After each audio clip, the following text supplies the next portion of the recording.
Russia's staggering size and dual identity. Imagine a country so vast that if you boarded a train at its western edge and traveled straight east, you'd cross forests, mountains, frozen tundra, and even deserts without ever leaving its borders. That's Russia, a land so immense it stretches across two continents, covers more than 1/8 of the world's inhabited land, and claims the title of the largest country on Earth. But Russia's size isn't just a number on a map. It's a living, breathing paradox that shapes everything from its culture to its politics. At first glance, Russia's geography seems almost impossible to grasp. Spanning over 17 million square kilometers, it's nearly twice as large as the next biggest country, Canada. The sheer scale is mind-boggling, from the icy shores of the Arctic Ocean in the north to the sun-baked steppes near the Caspian Sea in the south, and from the bustling cities of St. Petersburg and Moscow in the west to the wild volcanic landscapes of Kamchatka in the far east. In fact, if you stood in Kaliningrad, Russia's westernmost exclave, and tried to call someone in Vladivostok on the Pacific coast, you'd have to account for a time difference of 9 hours. That's right, Russia is so wide it covers a staggering 11 time zones. When the sun rises in one corner, it's already setting in another. But Russia's true complexity goes far beyond its size. It's a country split not just by geography, but by identity.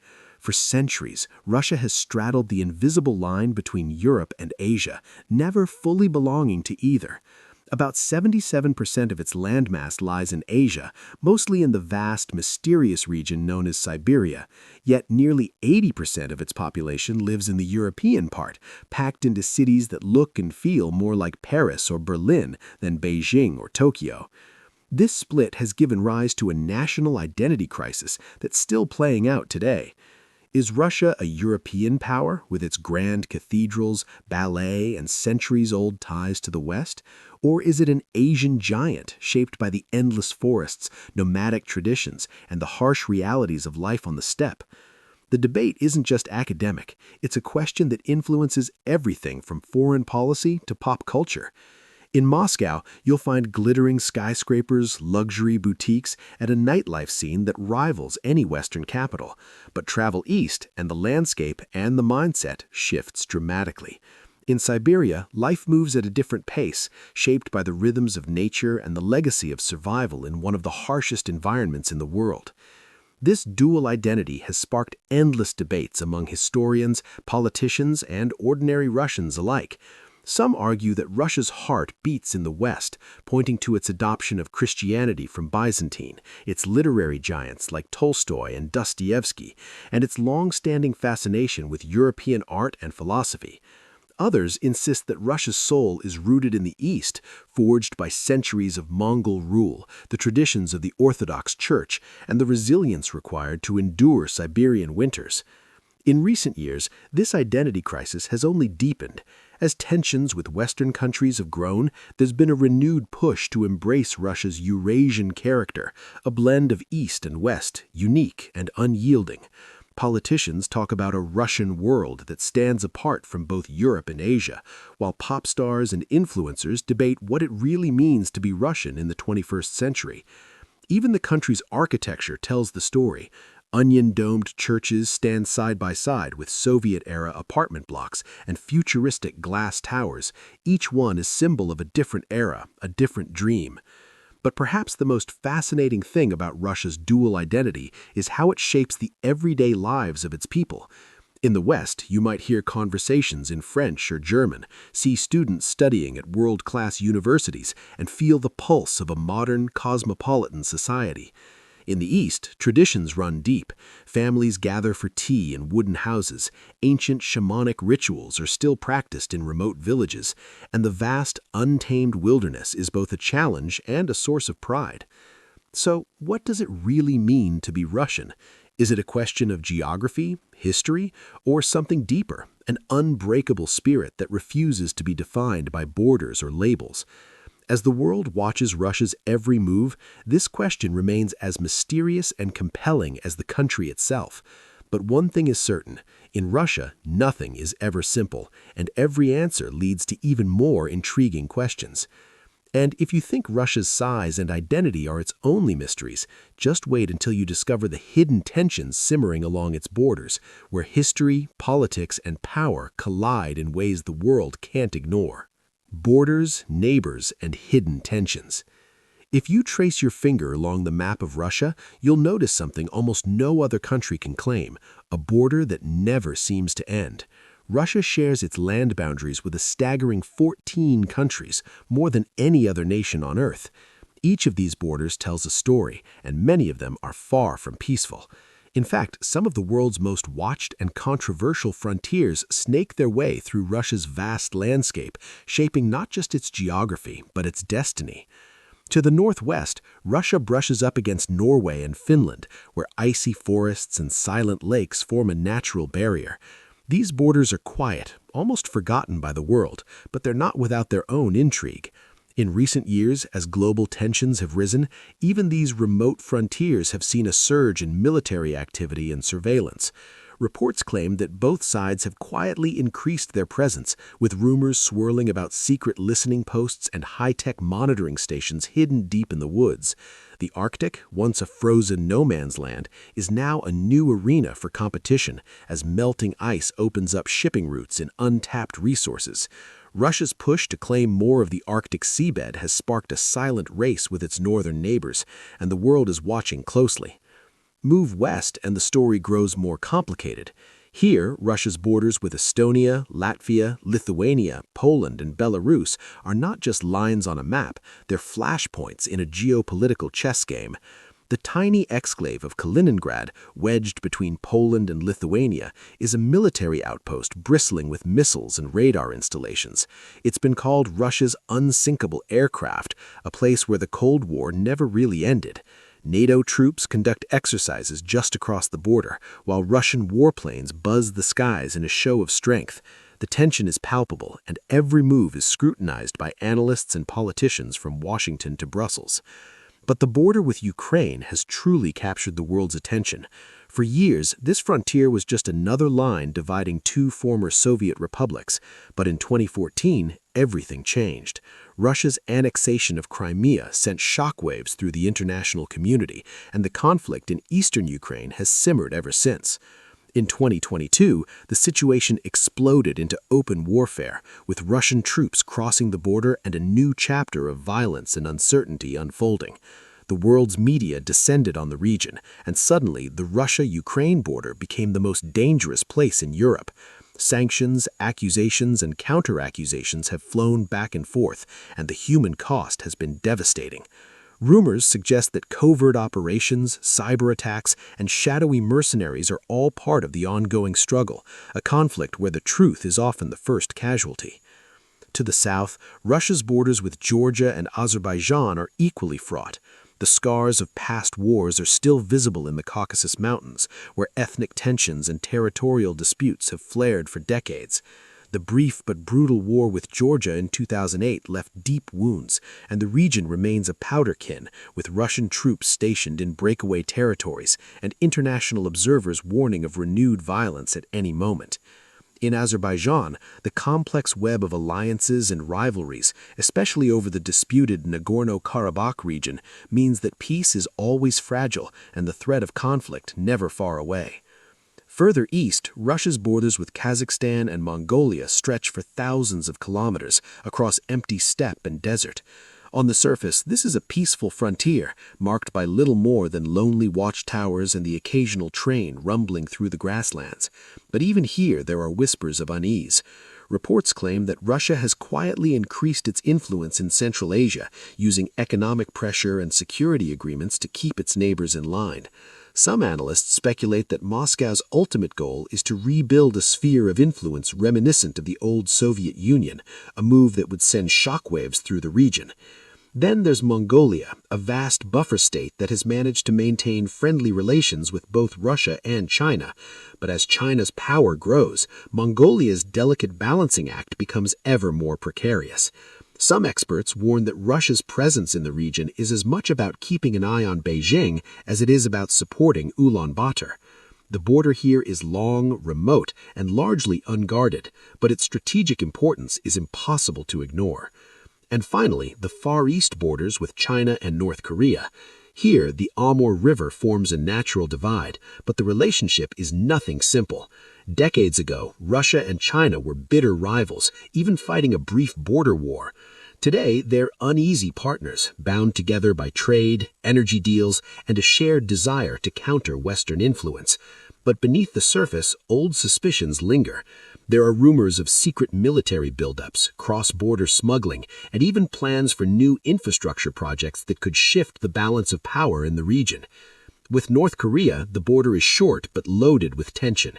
Russia has played the role of mediator, supplier, and sometimes silent observer, watching as Pyongyang's unpredictable regime tests missiles and defies the world. What's truly remarkable is how these borders, so different in character and history, are all part of a single, sprawling culture, identity, and the battle for the Russian soul. To understand Russia, you have to look beyond its politics and power plays. The real heartbeat of this vast nation lies in its culture, a tapestry woven from centuries of triumph, tragedy, and transformation. Russian identity is a living paradox, shaped by the push and pull between tradition and modernity, East and West, old wounds and new dreams.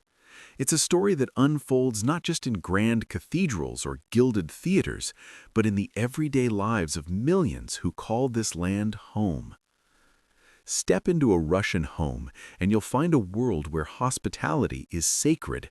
The table groans under the weight of homemade dishes, borscht, pelmeni, blini, each recipe passed down through generations. Tea is poured from a steaming samovar, and conversations stretch late into the night, touching on everything from poetry to politics. For Russians, family is the anchor, and respect for elders is non-negotiable. These traditions have survived revolutions, wars, and the relentless march of time, forming the bedrock of the Russian soul. But beneath this surface of warmth and ritual, a quiet struggle is playing out. Russia's youth are growing up in a world that's more connected and more divided than ever before. On one hand, there's a deep pride in the nation's cultural heritage, the haunting music of Tchaikovsky, the timeless novels of Tolstoy and Dostoevsky, the elegance of the Bolshoi Ballet. These are not just relics of the past, they are living symbols of what it means to be Russian. On the other hand, there's a hunger for change, for new ideas and freedoms that sometimes clash with the old ways. This tension is visible everywhere. In Moscow's hipster cafes, young artists debate the future of Russian art, blending street style with classical influences. In St. Petersburg's underground clubs, musicians experiment with sounds that would have been unthinkable a generation ago. Social media has become a battleground for identity, with influencers and activists challenging stereotypes and pushing for a more open, inclusive society. Yet, at the same time, there's a powerful movement to protect what many see as the true Russian spirit, a spirit rooted in Orthodox faith, patriotism, and a sense of destiny that stretches back to the days of the Tsars. Recent years have seen this cultural clash spill into the public square. Laws restricting foreign influence in the arts and media have sparked heated debates. Some see these measures as necessary to defend Russian values against what they view as Western encroachment. Others argue that censorship stifles creativity and isolates Russia from the global conversation. Protests have erupted over everything from LGBTQ+ rights to the removal of Soviet-era monuments, with each side claiming to speak for the nation's soul. The Orthodox Church, once sidelined by decades of Soviet atheism, has re-emerged as a powerful force in Russian life. Its golden domes now gleam over city skylines, and its influence reaches deep into politics, education, and even foreign policy. For many, the Church is a symbol of continuity and hope, a link to a spiritual heritage that has endured through centuries of upheaval. But for others, its growing power raises questions about the separation of church and state and the place of minority faiths in a changing society. Amid these debates, Russian culture continues to captivate the world. The country's writers, filmmakers, and musicians are celebrated at international festivals. Russian memes and viral videos spread across the internet, offering glimpses of humor and resilience in the face of adversity. Even the language itself, rich, expressive, and famously untranslatable, remains a source of pride and mystery. There's a saying that to understand Russia, you must feel it with your heart. It's a place where contradictions coexist, where laughter and sorrow are never far apart, and the search for meaning is a national pastime. But perhaps the most striking feature of Russian identity is its resilience. Time and again, Russians have faced hardship, wars, famines, political purges, and economic crises. Each time, the culture has adapted, absorbing new influences while holding fast to its core values. This ability to endure, to find beauty in suffering and hope in despair, is what many call the Russian soul. It's a concept that defies easy explanation, but you can see it in the eyes of a grandmother telling stories by the fire, in the determination of a young activist marching through the snow, and in the quiet pride of a nation that refuses to be defined by anyone else's standards. As Russia stands at another crossroads, torn between past and future, isolation and engagement, the battle for its soul is far from over. Will tradition triumph, or will a new, more open identity emerge? The answer is still being written, day by day, in the lives of ordinary people. And while the world debates Russia's politics and power, there are mysteries and legends hidden deep within its vast landscape, stories that have fascinated outsiders for generations. What secrets lie in the forbidden zones, the haunted forests, and the depths of Lake Baikal? The next chapter reveals the enigmas that keep Russia forever shrouded in intrigue. Mysteries, legends, and the unknown. If there's one thing that sets Russia apart from every other nation, it's the sense of mystery that seems to hang in the air, woven into the very fabric of its vast landscape. For centuries, Russia has been a land of secrets, some buried deep beneath the permafrost, others whispered in the corridors of power, and many more living on in the stories passed from generation to generation. Here, the line between fact and legend is often blurred, and the unknown is never far away. Start with the land itself, and you'll find places that defy explanation. Take the Dyatlov Pass, a remote mountain pass in the Ural Mountains, where in 1959, 9 experienced hikers met a fate so bizarre that it still baffles investigators today. Their tent was found ripped open from the inside, their bodies scattered across the snow, some with mysterious injuries, and others with no clear cause of death. Theories have ranged from secret military experiments to avalanches, yet none fully explain the eerie details. Even today, the Dyatlov Pass incident is a magnet for conspiracy theories, documentaries, and online sleuths who are convinced that the truth is still out there, waiting to be uncovered. Then there's Lake Baikal, the world's deepest and oldest freshwater lake, nestled in the heart of Siberia. Locals call it the Pearl of Russia, but it's also a place shrouded in legend. Some say the lake is home to strange creatures, giant sturgeons, mysterious lights, and even underwater aliens that have been spotted by divers. Scientists have documented unique species found nowhere else on Earth, but the stories of unexplained phenomena persist. In recent years, rumors have surfaced about secret military bases hidden beneath the lake's icy surface, and some even claim that Baikal's depths hold ancient relics from lost civilizations. Russia's forests are too a source of endless fascination. The dense, shadowy woods of Siberia and the Far East are said to be haunted by spirits, shapeshifters, and the elusive Yeti or snowman. Hunters and travelers tell tales of strange footprints, eerie howls, and encounters with creatures that vanish without a trace. In the Tunguska region, a massive explosion in 1908 flattened thousands of square kilometers of forest, yet left no crater.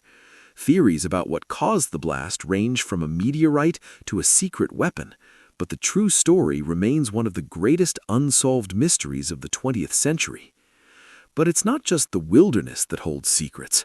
Russia is dotted with closed cities, places that don't appear on maps, surrounded by barbed wire and guarded by armed patrols.